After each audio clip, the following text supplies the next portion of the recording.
계속 보겠습니다. 노래로 만들어 부르게 한 내용이 언약 자손인 이스라엘이 여호와를 버리고 마귀에게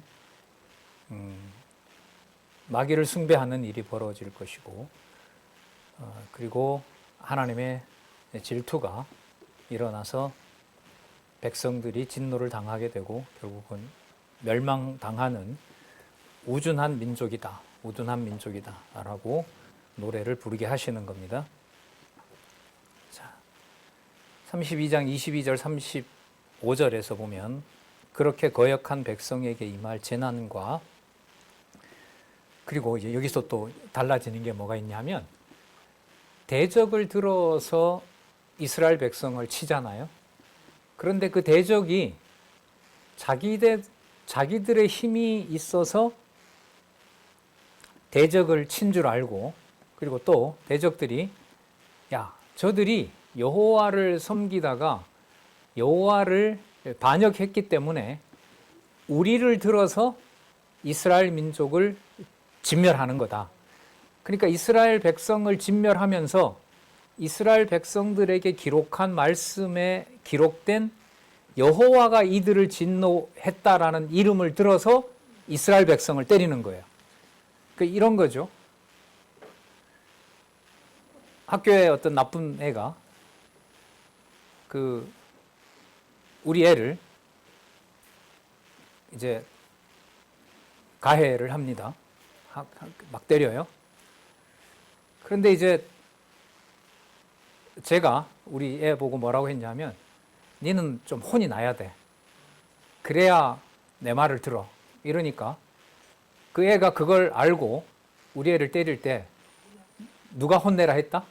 너네 아빠가 혼내라 했다. 그렇게 된다는 거예요, 앞으로.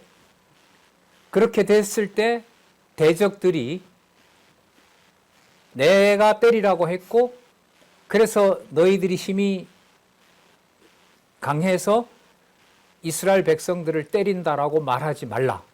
그걸 대적들에게 경고하는 내용이 35절까지 나옵니다. 그러니까 이 말은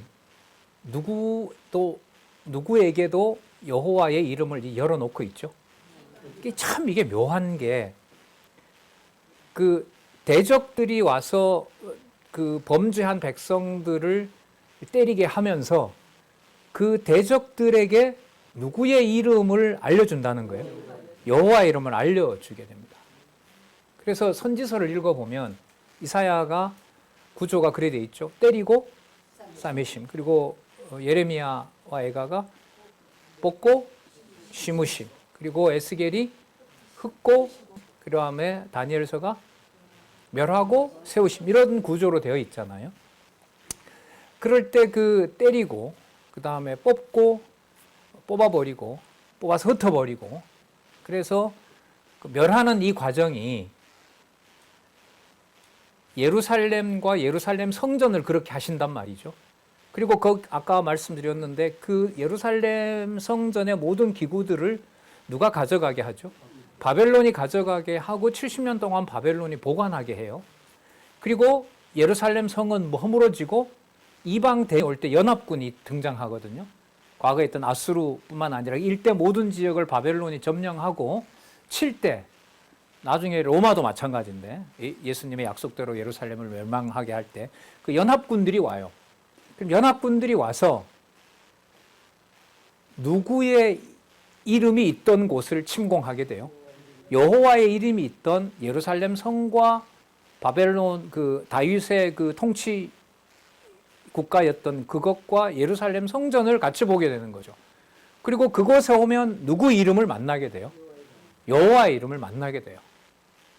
자, 그런 면에서 싸맨다, 이사야 후반부에 싸맨다, 예레미야에 심는다, 에스겔에 모은다, 그 다음 다니엘서에 세운다고 했을 때는 어느 민족도 누구 이름을 알게 된다는 약속을 포함할까요?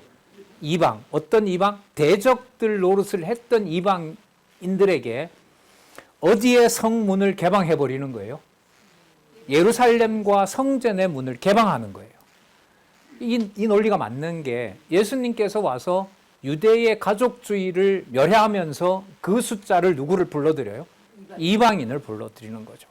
그래서 요한복음에 보면 세상이라는 말이 나오죠. 하나님이 세상을 이처럼 사랑하사 그 말씀이 나오는데 요한복음의 세상은 반드시 두 가지가 등장합니다. 문맥에 따라서 보셔야 돼요. 3장 16절 같은 경우에 세상을 이처럼 사랑하사라고 했을 때 그 세상은 유대와 이방을 포함하고 구원의 대상으로서 세상인 거예요.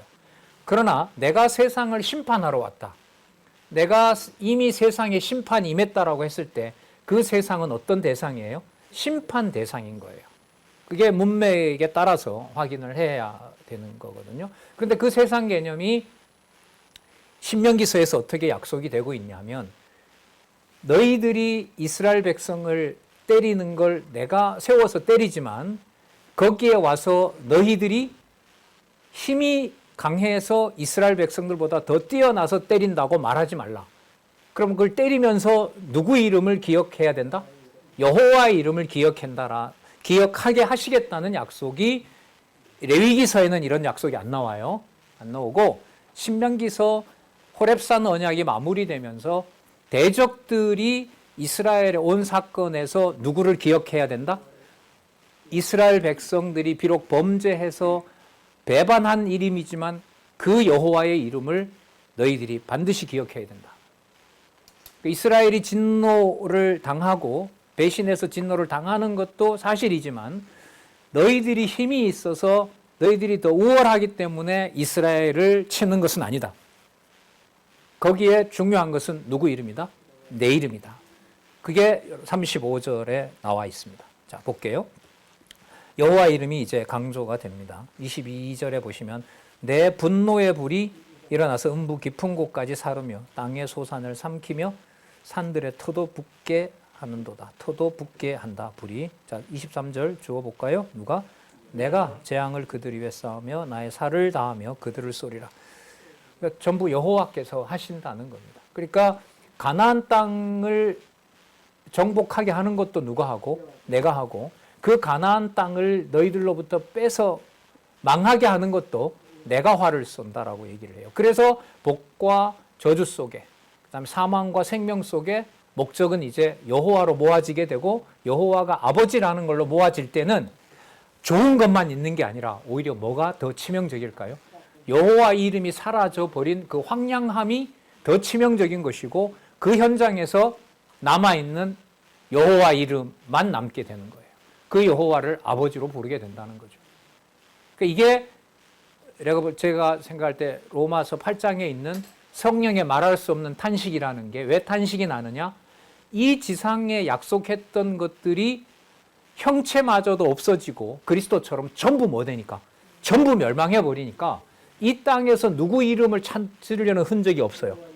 여호와의 목소리를 이 땅에서 들었는데 여기서 말씀을 보고 깨달았는데 그 흔적조차 다 사라져 버린단 말이죠. 그러니까 이건 여호와의 이름이 공허할 수밖에 없는 거죠. 그럼 이 이름이 진정으로 내 안에 들어있는지는 내주하는 성령께서 함께 해줘야 되는 거죠.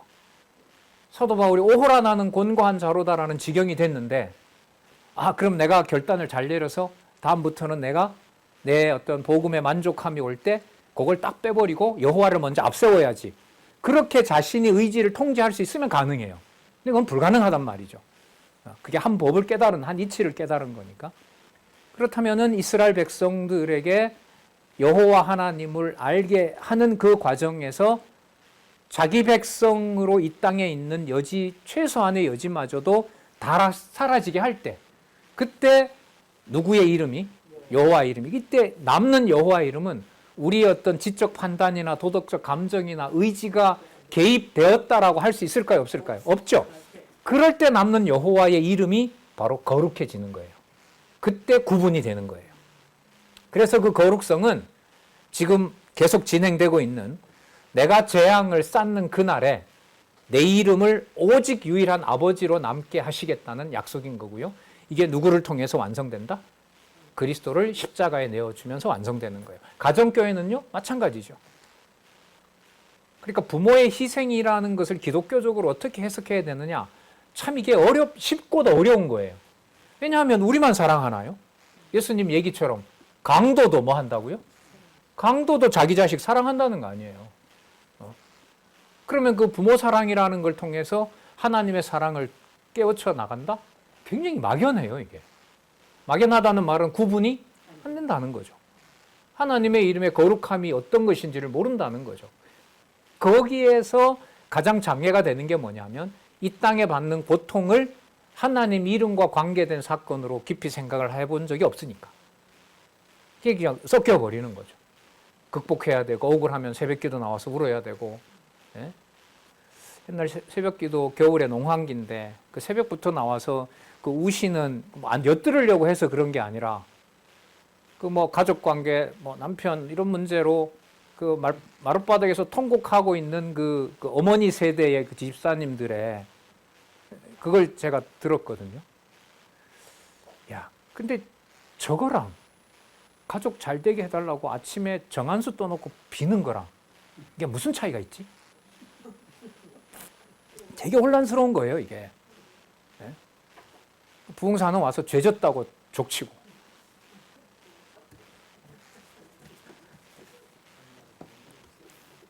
참 처절하게 그렇게 울부짖는 게 생생해요, 아직도. 모르죠. 제가 없을 때 먼저 가신 저희 어머니도 그래 기도했는지 모르겠죠. 하죠. 왜 금요 집회를 만드는데요? 집회 딱 끝나고 음악 딱 멈추고 그 다음부터 한 12시까지 마음 놓고 기도하고 가라고 열어놓는 거 아니에요.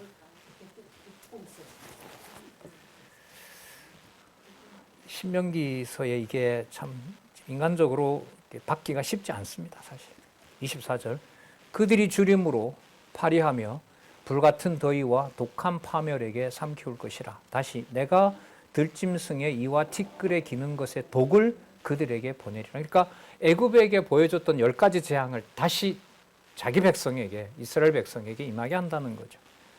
25절 밖으로는 칼에 방 안에서는 놀람에 멸망하리니 청년 남자와 처녀와 젖먹는 나이와 백발 노인까지로다. 유하고 뭐가 없어요. 다 그냥 진멸한다는 거죠. 뭐 하게 하려고요? 여호와가 아버지인 걸 알게 하려고. 26절 내가 그들을 흩어서 인간에게서 그 기억이 뭐 한다? 저들 뭐 했다? 망했다. 실제로 망하잖아요. 예루살렘 성도 망하고 예루살렘 성전도 망하고 여호와의 이름은 더 이상 586년 이후로 이 땅에 존재하지 않는다. 끝을 내는 거죠. 그리스도가 십자가에 죽으실 때 아버지라고 불렀던 그 이름은 저 나사렛 예수의 입에서는 끝났다. 이젠 더 이상 존재하지 않는다. 그걸로 드러나는 겁니다. 그게 무서운 하나님의 진노와 심판이라는 거죠. 대적을 격동할까 염려하라. 대적을 격동할까 염려라. 원수가 오해하고 말하기를 우리 수단이 높음이요 여호와의 행함이 아니라 할까 염려하도다. 아수르 우리가 강해하니까, 바벨론이 우리가 강하니까 그거 조심해라. 너희들 그거 아니다. 그러니까 이 말 속에는 이미 누가 들어와 있어요? 누구에게 누구를 알리려는 시작이 되는 거예요? 대적들에게, 이방에게 여호와 이름을. 왜냐하면 이걸 들을 자들은 대적들이거든요. 그러니까 이런 거죠. 바벨론에 잡혀가면서 야 어디 감히 바벨론에게 대들어 빨리 항복하고 끝내지라고 할 때 붙잡혀가는 다니엘이 그 병사 보고 뭐라 그럴까요? 이게 기억이 나면 당신의 수단이 높아서 그런 게 아니라 여호와의 이름이 이 일을 일어나게 한 거다. 그리고 붙잡혀간 다니엘을 그 70년 동안 총독이 되게 하죠. 페르시아 제국까지 이어집니다. 두 제국의 통치자가 바로 다니엘로 세우잖아요. 대적을 격동할까 염려하라. 원수가 오해하고 말하기를 우리 수단이 높음이요 여호와의 행함이 아니라 할까 염려하도다. 그럼 이 말도 이게 나온다는 거예요? 등장한다는 거예요? 안 한다는 거예요? 등장한다는 거죠. 그러니까 누구의 희롱을 받게 되어 있어요? 대적들에게 희롱을 받는 거죠. 누가 희롱 받았죠? 그리스도가. 마태복음에 보면 후려치고 침뱉고 뺨을 때리더라. 그리스도를 통해서 이루어지는 겁니다.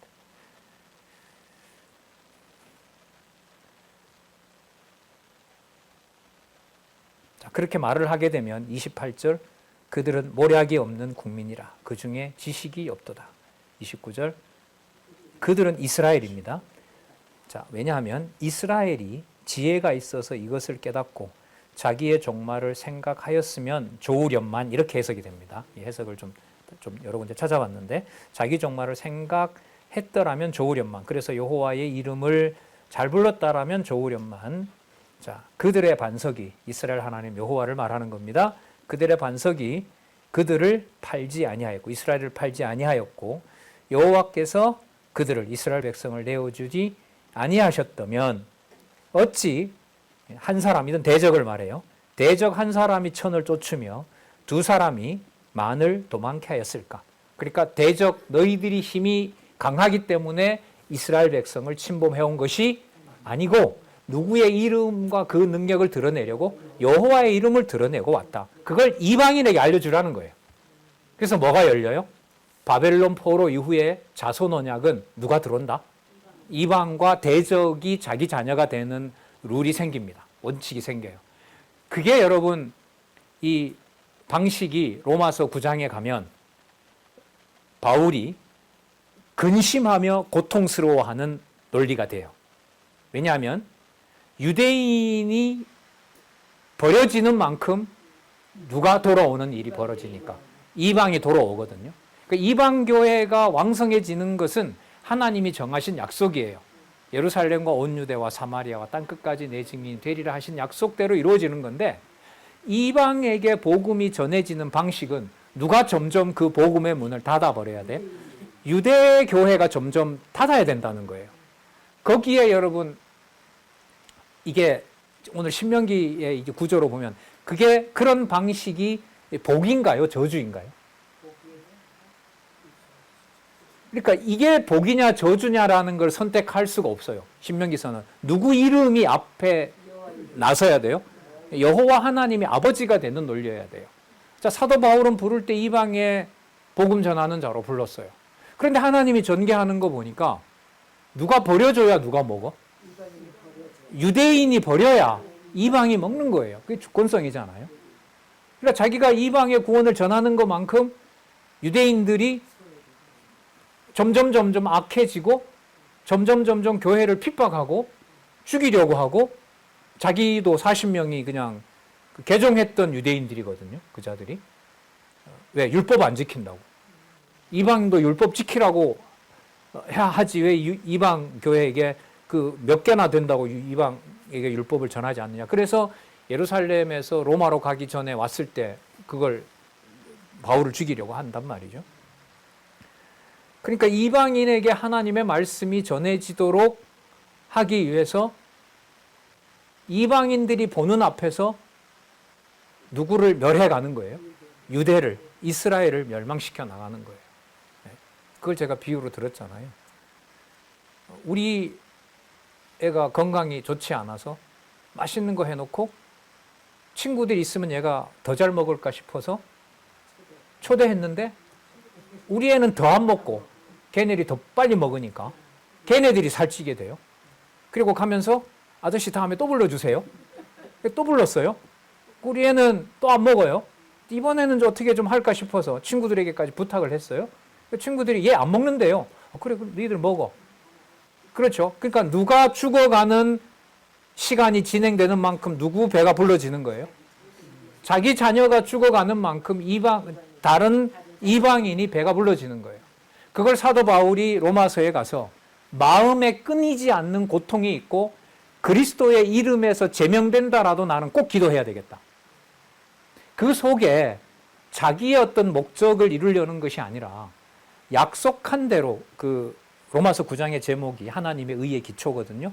하나님이 예정한 대로 된다, 뜻대로 된다, 계획한 대로 된다. 그게 이제 로마서 9장의 제목인데 그 뜻이 이루어지는 것에 대해서 기뻐하고 찬양할 일이지만 누가 진노를 받아야 된다?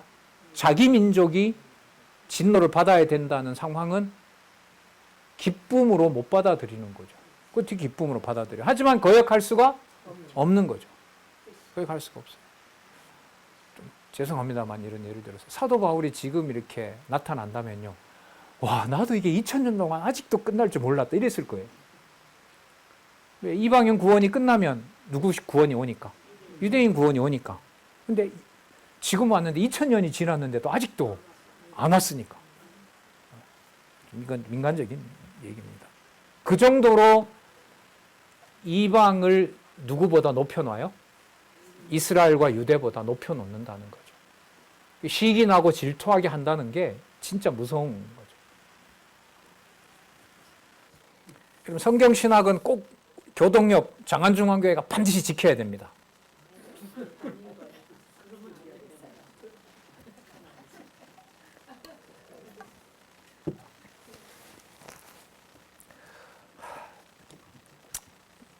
보겠습니다. 26절 내가 그들을 흩어서 인간에서 그 기억이 끊어지게 하리라 하였다마는 거기 읽었죠? 자, 28절 읽었고요. 29절 또 읽었고요. 30절 자, 대적의 반석이 우리의 반석과 같이 못하니 대적도 스스로 뭐 한다? 판단한다. 대적의 반석이 우리 반석과 같이 못하니, 그러니까 같을 수 없음을 대적도 스스로 안다. 그러니까 누구를 알게 된다? 여호와를 알게 된다는 겁니다. 예. 예. 그러면 대적에게 누구를 알려주는 거예요? 여호와를 알려주겠다는 거죠. 자, 32절 그들의 포도나무는 대적들의 포도나무는 소돔의 포도나무요 고모라의 밭의 소산이라. 그럼 무슨 대상이다? 보존할 대상이 아니고 이방 대적의 권력은 뭐한다? 망한다. 그게 여러분 이루어지잖아요. 아수르, 그다음 바벨론, 또 바벨론 다음에 페르시아 다음에 헬라 다음에 로마. 로마는 고대사에서 476년에 한 번 망하고 1000년 후에 동쪽 로마가 1453년 중세시대에 망하고 그 서구 세력들이 이른바 일반은총적이라고도 할 수 없죠. 그 동로마 제국의 러시아 정교회와 서방에 500년 전에 일어났던 개혁교회가 태평양을 건너서 미국에 옴으로써 서구교회라고 했을 때 전통적으로 보면 러시아를 중심으로 한 동방정교회 그리고 서구의 카톨릭에서 개혁된 프로테스탄트 그 모든 역사 속에서 바로 여호와의 이름이 왜곡되고 또 타락하기도 하고 그게 여러분 대한민국에 와서 신구약 성경의 주어가 유일하신 주어가 바로 누구다? 여호와다. 이게 이제 드러나고 있고 증명이 된 거라고 저는 생각을 합니다. 자, 32절 그들의 포도나무는 소돔의 포도나무요 고모라의 밭의 소산이라. 그들의 포도는 쓸개 포도니 그 송이는 쓰며. 그러니까 먹을 것이 달렸는데 그게 복이 아니라 뭐다? 저주다 이 말인 거죠. 그 송이는 쓰며 그들의 포도주는 무엇이라? 뱀의 독이요 독사의 악독이라. 예루살렘을 점령하고 예루살렘에서 만들어 놓았던 성전에 쓰려고 만들어 놓았던 포도주를 마시는 것이 승리의 축배가 아니라 무엇이다? 뱀의 독이요 독사의 독이라. 독을 마시는 것이다. 그러니까 누구를 기억하지 못하면 여호와를 기억하지 못하면 이것을 내가 쌓이고가 아니고 내가 쌓았고 내가는 여호와 하나님입니다. 그러니까 뱀의 독이 되고 독사의 악이 되도록 누가 했다? 내가 그렇게 한다. 역사적으로 아수르부터 다 멸망시키는 거죠. 그러면서 동시에 그 중에 이방 백성 중에서도 남은 자에게 누구 이름을 개방해요? 여호와 이름을 개방하죠. 예. 자. 그것을 내가 쌓았고 내 곳간에 봉하여 있지 아니한가. 자, 그런데 35절에 볼게요. 같이 읽어볼까요? 35절 시작. 보스는 내 것이라. 그들의 실족할 그때에 갚으리로다. 그들의 환난의 날이 가까우니 당할 그 일이 속히 임하리라.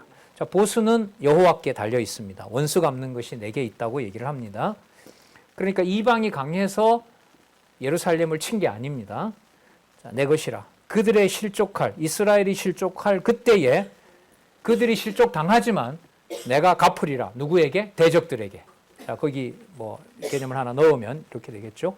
보수는 내 것인데 이스라엘이 실족할 때에 실족을 당하게 될 때에 대적들을 그냥 두는 것이 아니라 내가 뭐 한다? 갚아버리겠다.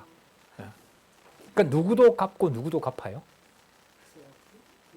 그러니까 이게 전부 진노 맥락인 거예요. 범죄한 이스라엘을 멸망시키는데 누구를 들어서 멸망시키고 대적을 들어서 멸망시키고 그 대적은 이스라엘을 멸망시켰기 때문에 다시 그들을 멸해버리고 그리고 이 세상에 있는 권력은 그래서 어떻게 되냐면 끝이 나요. 여러분 아시는 것처럼 우리가 요한계시록 살펴봤잖아요. 예수 그리스도께서 이스라엘의 정한 숫자와 순교자의 숫자가 차서 예루살렘을 중심으로 천년왕국이 이루어지게 하시고 그 천년왕국 이후에 생육하고 번성한 이 왕국을 누구에게 맡겨요? 대적에게 맡기죠. 예. 짐승과 음력 원수에게 맡기죠. 그리고 뭐가 옵니까? 최후 심판이 오는 거죠. 그리고 요한계시록에서는 뭐와 뭐가 다 사라졌다? 처음 하늘과 처음 땅이 다 사라졌다. 그러니까 이 땅에 통치자의 흔적을 창조 때부터 최후 심판에 가서 남겨놓는 게 있어요, 없어요? 없어요. 그럼 처음 땅과 처음 하늘을 없애버렸다는 말은 아담에게 처음에 약속했던 통치권 자체가 이 땅에서 뭐가 돼요? 흔적도 없이 다 사라지게 돼요. 그리고 통치권은 오직 하늘에 있는 요한계시록 17장 14절에 있는 어린 양, 만왕의 왕, 만주의 주가 영원한 나라가 되시고 새하늘과 새 땅이 되시고 완벽한 하나님의 성전으로 완성되는 겁니다. 그럼 이게 신명기서와 무관하냐? 아니에요. 신명기서에 보면 범죄한 자기 백성이나 범죄한 자기 백성을 때렸던 악의 세력이나 이 땅에서 전부 여호와가 뭐 한다? 멸한다는 거예요. 그럼 이 땅에 흔적을 남겨놓으면 누구의 통치권이, 좀 말이 그런데 누구의 통치권이 이게 기억이 뭐야? 오점이 남을 수 있어요. 여호와의 오점이. 그러니까 뭘 해요? 처음 하늘과 처음 땅의 권한을 다 없애버리고 힘도 다 없애고 통치권도 없애버리. 힘이 없어지는 거는 그 표현이 그렇게 나오죠. 하늘이 종이축 말리듯이 뭐 한다? 말리게 되고 체질이 녹는다고 들어보셨어요? 체질이 녹는다라는 말은 땅이 전부 뭐 하는 거죠? 없어지는 거예요. 다 녹아버리는 거예요. 전부 돌아가게 되는 거죠. 그래서 처음 하늘과 처음 땅이 없어지는 일이 벌어져요. 그럼 그 징조가 뭐냐 하면 그리스도가 통치하는 교회를 거룩하게 만드시는 그리스도의 주권에 있는 거예요. 그래서 이 구조 없이 교회사 2000년을 읽거나 제가 한 몇 년 전에 읽었는데 북촌 순교사 책이 나왔거든요. 거기 계셨던 분이 왔었었는데 진짜 읽기가 힘들어요. 2005년까지 파악된 통계가 2만 4천 몇 명인데 1947년 북한 공산 정권이 들어오고 그때까지 하루에 1.5명이, 1.87명이 죽어요. 지척에 그런 일이 벌어지거든요. 사이에 한국교회는 복과 어떻게 보면 저주가, 성경 권위와 교회의 타락이 함께 진행이 되고 아직까지도 뭐 합니까? 풀어주지 않고 있잖아요. 굉장히 무서운 거죠. 그럼 이랬을 때 이것도 인간적인 질문일 수 있겠죠. 어디에 어느 곳에 그 순수함이 진행이 되는 걸까? 그런 고민을 하게 되는 겁니다. 그런 면에서 복이든 저주이든 간에 이 신명기의 논리대로 사망과 생명, 복과 저주 속에서 누구 이름만을 남게 해주도록 간구한다?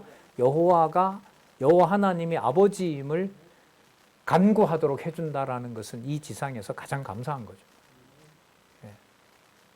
두렵고 떨리면서 동시에 무한 감사할 수 있는. 자, 보수는 내 것이라 그들의 실족할 그때에 대적들에게 갚으리로다. 자, 그들의 환난의 날이 가까우니 자, 당할 그 일이 속히 임하리라. 하나님이 정한 복과 저주, 특히 환난의 날이, 이스라엘이 받을 환난의 날이 가깝다라고 얘기를 합니다. 그럼 이 노래는 가나안 땅에 일부는 이제 동편 땅을 줬고 이제 서편 땅에 들어가서 진행될 사건은 가나안 땅에 들어온 것은 하나님의 언약이 이루어지는 건데 그 땅에서 여호와의 이름을 부르게 하는 것은 노래의 상당수는 무엇을 받아서 어떻게 된다? 범죄하고 저주를 받아서 뭐 한다? 멸망한다는 게 주요 노래가 되는 겁니다. 이 구조가 뭐하고 같냐 하면 창세기 1장 28절을 복으로 주시고 2장 17절에 통치권자인 아담이 뭐 해버리리라? 죽으리라고 하시는 구조와 똑같은 겁니다. 그리고 성경 구조예요. 어떤 구조로 되어 있냐면 출애굽시킨 다음에 민수기 40년 주고요. 가나안 땅에 들어가서 땅 언약을 이루어 주시면서 400년, 350년 이상 통치자 주지 않고요.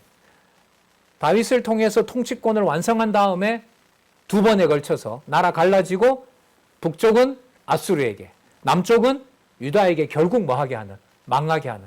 그리고 돌아올 때는 더 이상 뭐가 없도록, 왕이 없도록, 약속대로 왕이 없도록 하시고 선지자 왕 제사장직, 선지직 왕직 제사장직은 이제 누구를 통해서 완성하신다?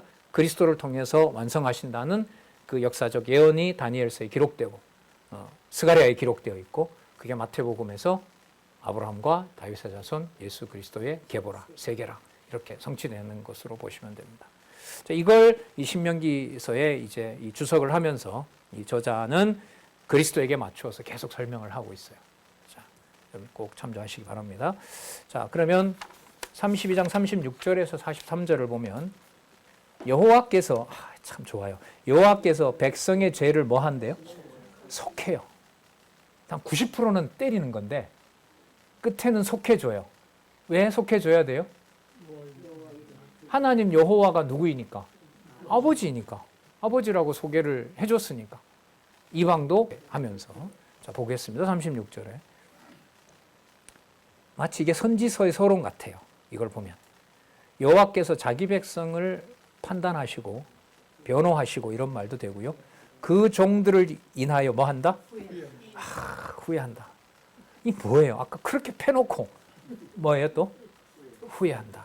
이거 여러분 이 낱말 난해 구절입니다. 그래서 이 저자는 신경이 쓰였어요. 낱말을 이렇게 그 본뜻을 찾아봤습니다. 1272페이지에 보시면 이거 노아 때 심판할 때 하나님이 후회하시니라 거기 나왔죠? 그 개념하고 같은 개념이에요. 그때 창세기 하면서 제가 그때도 이 강론집을 제가 기록한 이 주석을 설명을 드렸는데 여기도 보면은요. 나함이라는 말인데 이는 후회하다 또는 뭐 한다? 원수를 갚다. 그 다음 보세요. 무슨 말이 있죠? 위로하다도 있어요. 이중적이에요. 뭐 해놓고 뭐 한 게 있어요? 자식 때려놓고 뭐예요? 후회하고 또 뭐도 해요? 위로도 해요. 그 낱말이 바로 나함이에요. 그럼 여러분 이 속에 뭐와 뭐가 다 들어있어요? 저주와 복이 다 들어있죠. 그러니까 여호와 하나님이 누가 아버지가 되신다라는 표현이 지금 여기에 그 종들로 인하여 뭐 한다? 후회하시리라. 그래서 이 돌아가신 이 허성감 목사님은요, 이걸 후회하시니라고 번역을 안 하고요, 위로라는 단어를 선택했어요. 위로하니라 이렇게 적었어요. 근데 이제 위로라고 했을 때 이게 앞부분과 연결을 해서 이 위로가 마음의 상처를 달래주는 것이 아니라 여호와 하나님이 누가 되신다? 아버지가 되신다라는 것으로 이 방향을 잡지 않으면은 위로한다라는 게 때려놓고 뭐하는 또 감싸는 세상적인 어떤 이 판단으로 가게 돼요. 자, 위로라고 했을 때 앞부분이 설명이 돼야 돼요. 곧 그들의 무력함과 갇힌 자나 노인자가 없음을 보시는 때로다. 이게 여러분 무슨 말이냐면 대적으로 인해서 갇혀 있는 자도 없고 왜? 바벨론에 데려다 가다가 다 죽여버리니까. 아수르 제국이 와서 데리고 가서 다 죽이고 혼혈을 시켜버리고 민족을 없애버리잖아요. 그리고 바깥에 끌려왔던 자들은 어떻게 돼요? 전부 다 고통스럽게 죽어버리고. 그러니까 포로도 존재하지 않고 남아있는 자도 없고. 당신이 아버지가 된다고 하지만은 아버지가 있으면 누가 있어야 됩니까? 자식이 있어야 되는데 어디에도 눈을 들어봐도 고개를 들어봐도 누가 없어요? 자식이 거의 없는 상태가 된다는 거죠. 뭐 여러분 바벨론 망할 때 얼마나 처참하게 망합니까? 북이스라엘 망할 때도 마찬가지고요. 37절 여호와의 말씀에 그들의 신이 어디 있으며 그들의 피하던 반석이 어디 있느냐. 이게 무슨 말씀이냐면 왜 그때 다른 신 한번 또 찾아보지? 이런 말이에요. 니들 찾던 그 신이 어디 있느냐? 니들이 피하던 그 이방신들 왜 지금 불러서 한번 도와달라 그래 보지? 지금 이 말씀이거든요. 38절. 그들의 희생 고기를 먹던 것들, 전제, 제사에 쓰던 술을 마시던 것들, 일어나서 너희를 돕게 하라. 너희의 은신처가 되게 해라. 감정이 많이 들어있죠. 이게. 그러니까 누구 한번 찾아가 봐라. 예? 이방신 다시 한번 찾아가 봐라. 그들에게 한번 찾아가서 또 도와달라고 해봐라. 그런데 이미 36절에 보면 그 종들로 인하여 여호와는 뭐 하고 계신다? 그러니까 자, 후회하시면서 얘기하는 말이 왜? 한번 또 찾아가 보지?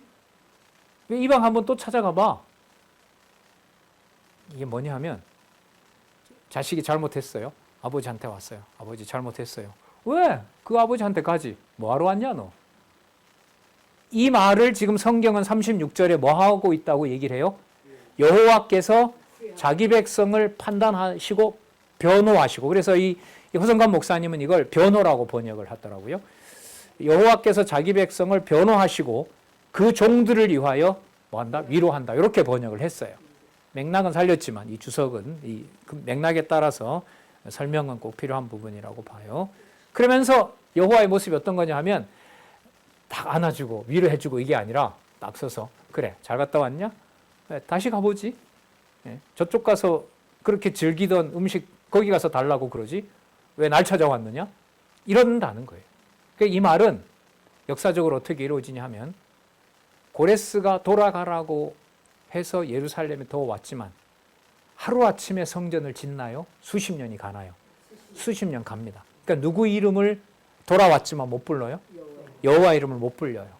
그래서 1936년도에 돌아왔는데 536년에 돌아왔는데 예루살렘 성전이 완성되는 것은 516년, 20년이 지나서 만들어집니다.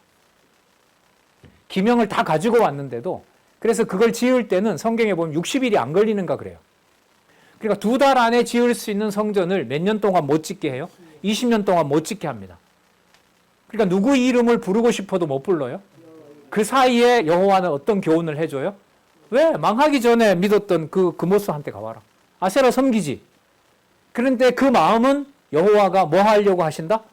위로하려고 한다는 거예요. 더 여러분 역사적으로 힘든 건 뭐냐면 516년에 주전 516년에 예루살렘 성전을 중건하거든요. 그 예루살렘 성전을 중건했으면 뭘 드려야 됩니까? 제사를 드려야 되죠. 제사가 드려지지 않고 이건 더 오래 갑니다. 80년 이상 갑니다. 80년 이상 가요. 90년 가량이 돼요. 그러니까 516년에 완공을 하고요. 440년 말라기 시대에 가서 겨우 성전 제사를 드립니다. 그럼 516년이죠. 440년이죠. 몇 년 가량 가요? 85년, 90년이 갑니다. 그래서 토탈 돌아와서 516년에 지어서 516년에 성전을 짓기 시작해서 440년 경우에 성전을 회복하는 기간이 1세기가 돼요. 한 세기가 됩니다. 536년에 돌아와서 짓기로 시작하면 536년, 440년으로 보면 몇 년 돼요? 90년 넘죠. 그러니까 누구 이름을 못 불러요? 여호와 이름을 마음 놓고 못 불러요. 왜? 성전이 안 지어졌는데 어디 가서 제사 드리겠어요? 근데 성전을 계속 회방하게 하고 방해하게 하는 거죠. 그 과정이 여호와께서 다시 교훈하는 과정이에요. 그래, 이방이 강하게 있으니까 가서 또 쟤들한테 가서 붙어서 이방신 섬겨라 왜? 네? 자, 그 과정이 여러분 에스라와 느헤미야에 기록되어 있습니다. 자, 계속 볼게요. 여호와의 말씀에 그들의 신이 어디 있으며 그들의 피하던 반석이 어디 있느냐? 그들의 희생 고기를 먹던 것들, 전제의 술을 마시던 것들이 일어나서 너희를 돕게 해라. 너희의 은신처가 되게 해라. 39절. 자, 그게 아니지 않느냐 이렇게 되겠죠. 아까 후회하신다고 했으니까. 자, 39절 같이 읽어보겠습니다. 시작. 이제는 나 곧 내가 그인 줄 알라. 내가 은신처인 줄 알라. 시작. 나와 함께하는 신이 없도다. 내가 죽이기도 하고 살리기도 하며 상하게도 하며 낫게도 하나니 내 손에서 능히 건질 자가 없느니라. 따라서 나 여호와 하나님이 너희 아버지다. 이 속에 복과 저주 다 들어있죠? 사망과 생명이 다 들어있잖아요. 40절 내가 하늘을 향하여 내 손을 들고 말하노라. 보세요. 나의 영원히 삶을 두고 맹세하노니. 그 여호와께서 누구한테 맹세할 수 없잖아요. 여호와가 자신에게 맹세하여 가라사대. 이 맹세가 성경에 제일 처음 누구에게 주어졌냐 하면 창세기 1장 26절에 보면 우리가 우리의 형상을 따라 사람을 만들고 그로 하여금 뭐하게 하자? 통치하게 하자. 거기서 시작이 됐고요. 하나님께서 직접 맹세하셨다라는 말은 누구에게 드러나냐 하면 아브라함에게 드러납니다. 아브라함에게 하나님께서 당신이 맹세하여 가라사대 자손 땅 통치 언약을 해주시는 게 아브라함에게 약속이 되고 있죠. 자, 40절 내가 하늘을 향하여 내 손을 들고 말하노라.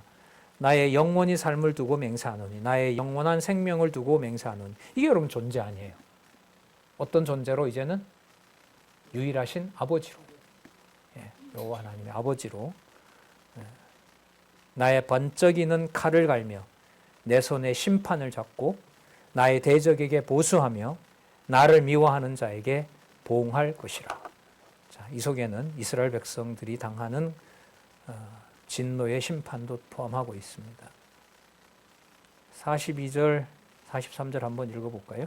시작. 나의 화살 피에 취하게 하고 나의 칼로 그 고기를 삼키게 하리니 곧 피살자와 포로된 자의 피요 대적의 장관의 머리로다 하시도다. 43절 너희 열방은 주의 백성과 즐거워하라. 주께서 그의 종들의 피를 갚으사 그 대적에게 보수하시고 자기 땅과 백성을 위하여 뭐한다? 속죄하느니라. 네 대적들을 들어서 쳤지만 친 그 민족이 멸망할 민족이 아니라 그 땅과 백성은 뭐 할 백성들이다? 속죄함을 당할 백성이다. 그러면 누구의 이름을 다시 부르도록 내가 정해놓았다? 여호와 하나님의 이름을 다시 부르도록 정해놓았다. 따라서 그들이 범죄했다고 치면서 이들이 잘망하는구나라고 말하지 말라 이 말인 겁니다. 그러니까 여러분 뭐가 차단되는 거냐 하면 세상에 있는 대적이 그리스도의 몸된 교회를 위해서 훼손하거나 방해하거나 그 교회를 자기의 어떤 권력 아래 둔다는 그 자체가 신명기서 32장 43절에 있는 대로 누구의 심판이 임하는 거죠? 여호와의 심판이 임하는 겁니다. 좀 가깝게 말씀드릴까요?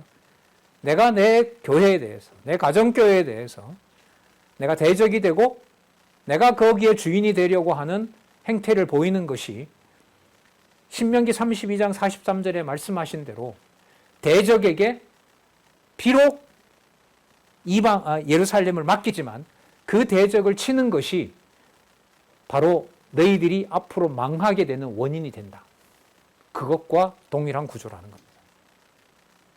그리스도의 몸된 교회니까 내 가족이라 하더라도 그리스도의 몸된 교회로 세우기 위해서는 누가 심판을 주관해 가셔야만 되죠? 그리스도가.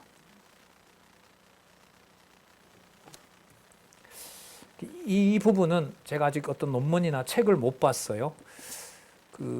가정교회를 이렇게 단지 온정적으로, 단지 인간적으로 귀한 것으로 어떤 그런 맥락에서 짚었기 때문에 신명기 맥락에서 또 그리스도가 해체시키는 유대 가정의 역사에 대해서는 아직 그렇게 심도 있는 논의를 못 봤거든요.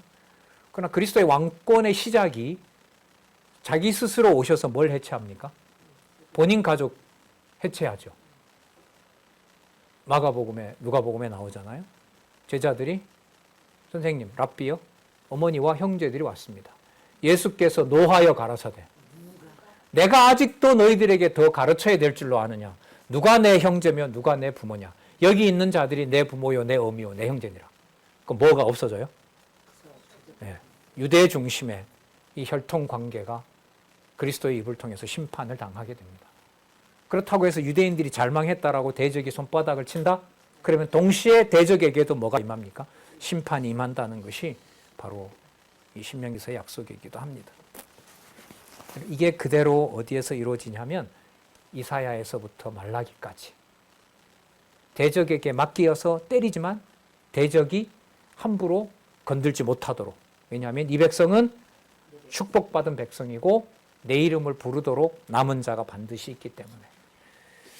예. 그럼 44절에서부터 47절 볼게요. 자, 모세와 눈의 아들, 여기서는 호세아라고 부르죠. 호세아는 구원자라는 걸 강조합니다. 그 호칭을 의도적으로 쓰신 것 같아요. 여기서는 모세와 눈의 아들 호세아, 구원자가 와서 이 노래의 모든 말씀을 백성에게 말하여 들리니라. 모세가 이 모든 말씀을 온 이스라엘에게 말하기를 마치고 그들에게 이르되 내가 오늘날 너희에게 증거한 모든 말을 너희 마음에 두고 너희 자녀에게 명하여 이 율법의 모든 말씀을 지켜 행하게 하라. 왜냐하면 이는 너희에게 허사가 아니라 너희의 무엇이라? 예.